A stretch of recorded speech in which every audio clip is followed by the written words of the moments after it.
This is a story told in the words of Franklin Merrell-Wolff, mathematician and philosopher.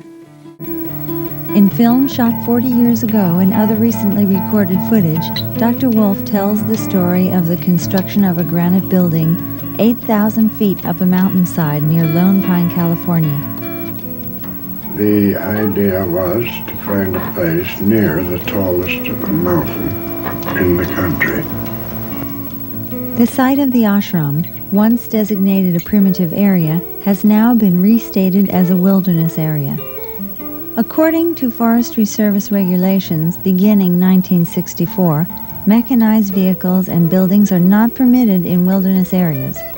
Because of this legislated change, the ashram must be declared historically significant and allowed to stand, or it will be demolished by the Forestry Service.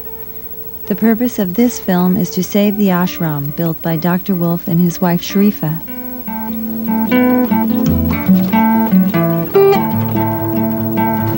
We, in 1929, made the location and got the permit. And then began up in 1930.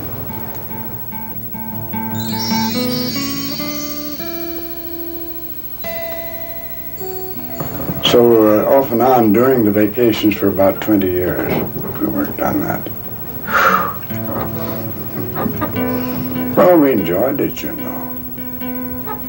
Yeah. The process of achieving may be even more interesting than the achievement.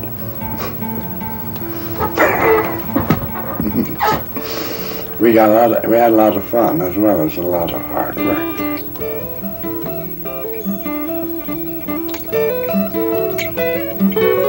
Now, there was no flat there. We made the flat. And you couldn't move 6 inches in that ground without hitting rock. So we got, as we had to blast our way.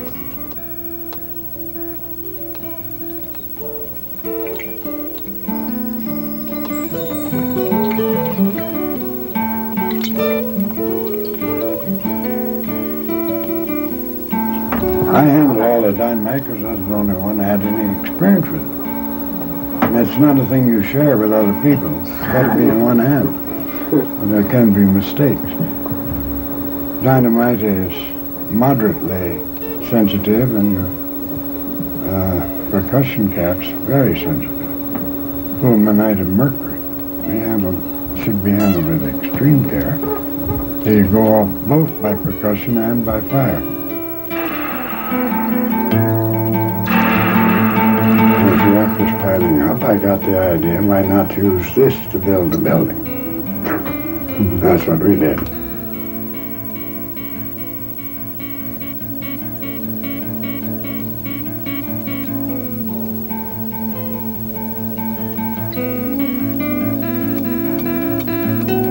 You may say the ultimate objective is to facilitate, as far as possible, development toward that event, which when achieved is known as fundamental realization or enlightenment.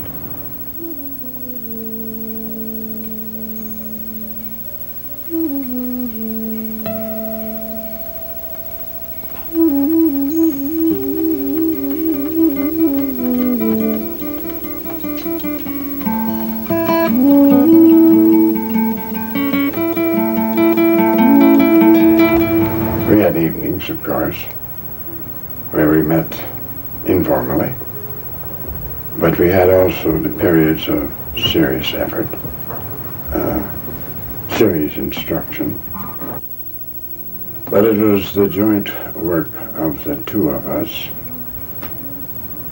and it wasn't the whole of our work by any means, as we had the work in town. We also gave lectures in different cities.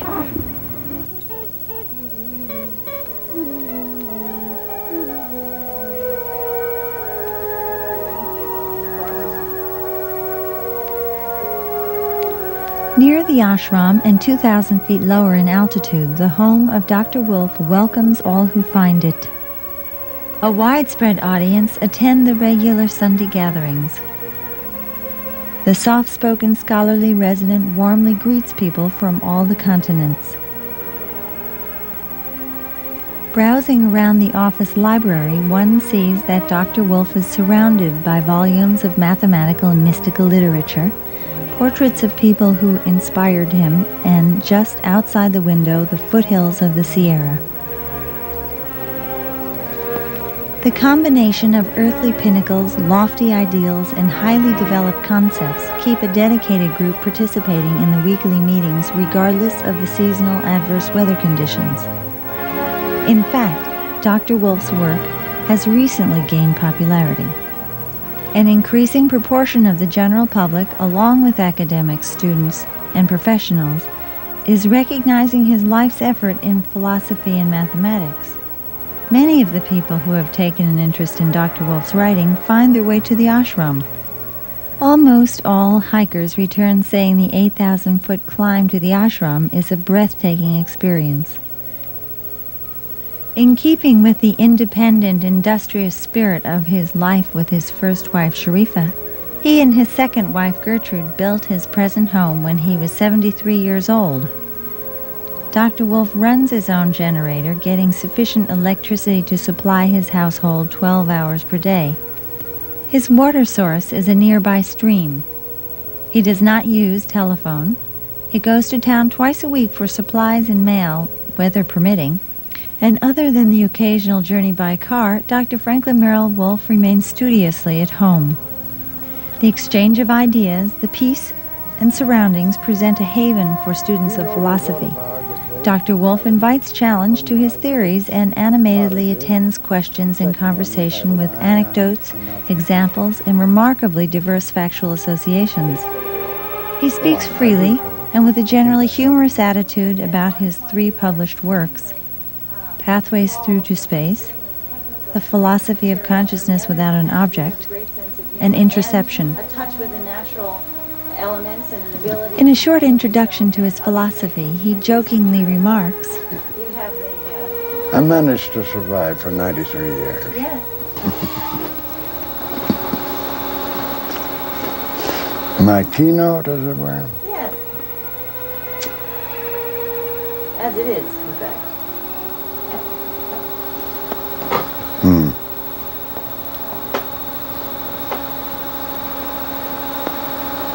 It might have been the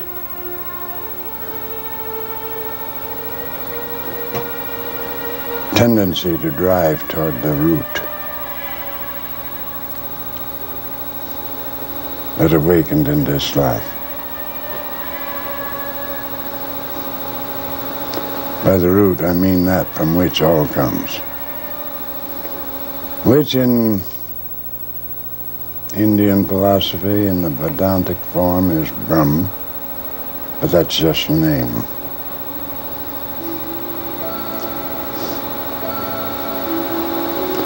In Buddhist terms, the void. The void to relative consciousness, not a void to ultimate consciousness. That's probably the most central driving principle, tendency to seek the root. By analysis, in my case, which is the Shankara pattern, which fits me, appealing down, as it were, to that most ultimate, which is that which is neither an object before consciousness, nor a subject to consciousness. And my name for it is consciousness, without an object and without a subject.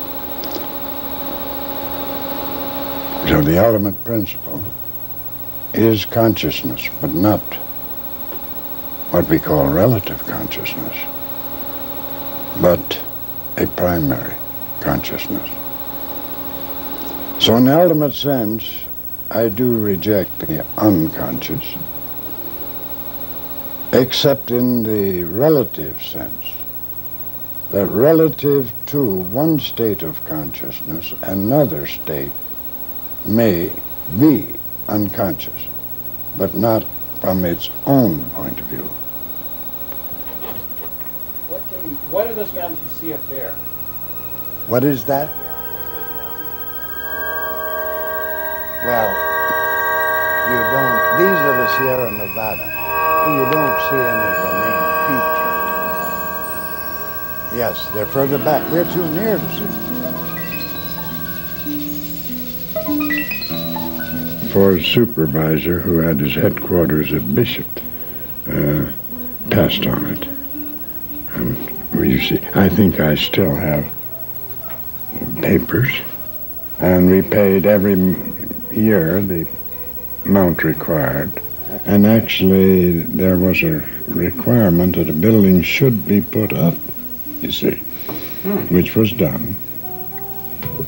And then they changed the classification of the land to wilderness area that doesn't permit that sort of thing.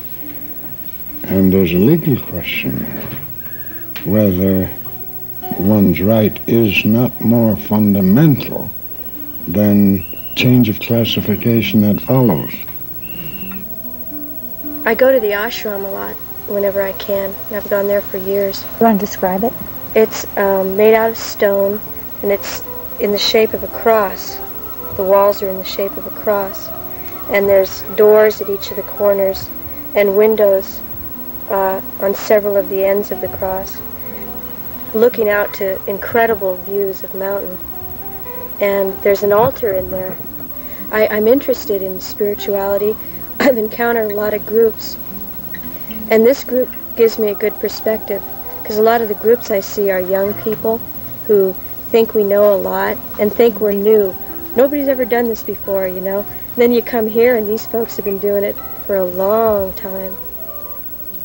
It was not religious in the sense of emphasis of ritual and dogma, because for my part especially, I emphasized the inquiring and critical intelligence.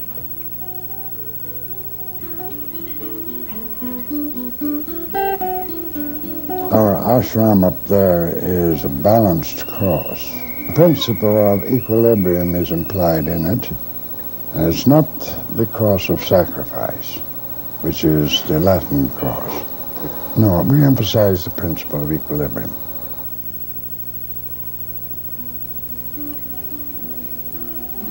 I rather think it could have been fought in the courts, because we were within our legal rights when we had the property in this.